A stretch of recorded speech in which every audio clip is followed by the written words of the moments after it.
It's 8 p.m. on a Friday in a quiet, fluorescent-lit office, and Marcus is still at his desk.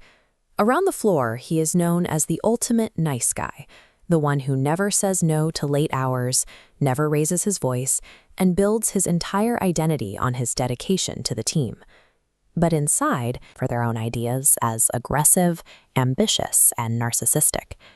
Despite holding what he perceives as the moral high ground and working longer hours than anyone else, Marcus faces a recurring frustration. He is consistently passed over for every major promotion. Marcus maintains a conviction in his own righteous morality. This self-image acts as a blindfold, preventing him from seeing the actual impact his behavior has on the workplace.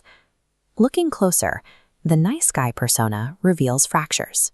Marcus engages in a pattern of quiet sabotage, conveniently forgetting to forward emails to rivals and masking his criticisms behind a layer of backhanded compliments.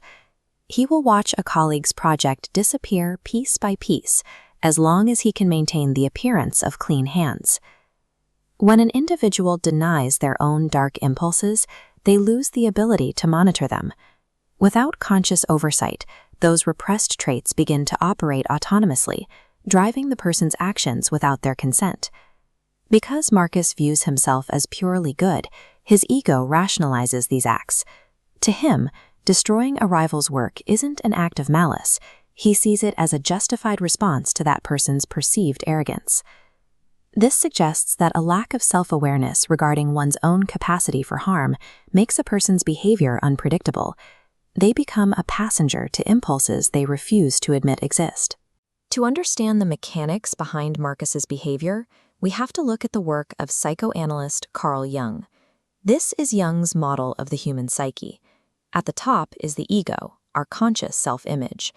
Below it lies the shadow self, an unconscious repository for the traits and desires that the conscious ego refuses to acknowledge.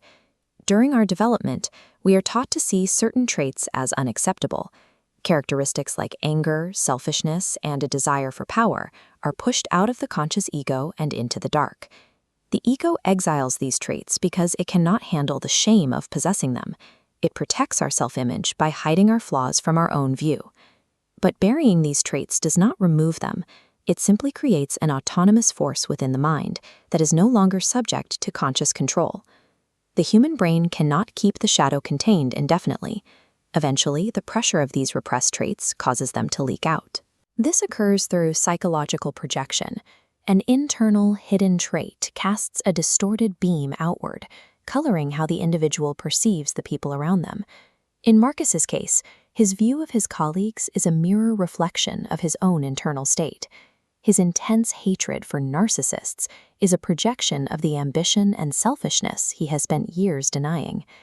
The ego protects the individual from internal shame by forcing them to hyperfixate on that exact repressed flaw in someone else. Jungian theory suggests that when we feel an intense, irrational hatred for a specific flaw in another person, we are often looking at a part of our own unintegrated shadow. The qualities Marcus finds most repellent in his coworkers are the very qualities he refuses to see in himself. Marcus eventually hits a breaking point. After years of quiet resentment, he is once again denied the promotion he believed was his by right. This failure causes a fracturing of his conscious ego. The nice guy image he relied on shatters, forcing him to look at his actual behavior. Recovery requires shadow work, a process of analyzing his most intense judgments of others and tracing them back to his own covert actions. Marcus has to confront a difficult realization. His niceness functioned as a strategy to secure power while avoiding the risk of asking for it directly. Taking control of one's life requires the destruction of the false persona we use to shield ourselves from the truth. Integrating the shadow does not mean acting on every impulse. It means acknowledging that the capacity for those impulses exists within you. By consciously accepting his capacity for selfishness, Marcus strips that impulse of its autonomous power. It is no longer a hidden force driving his sabotage. It is now a fully known part of his psyche.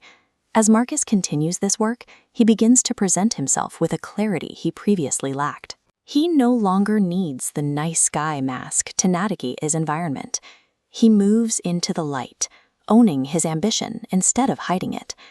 By acknowledging his desire for power, he can now compete directly. He is no longer a passenger to a shadow he doesn't understand. Take a moment to look at your own intense, irrational hatreds. Ask yourself whose face you are using to hide from your own reflection.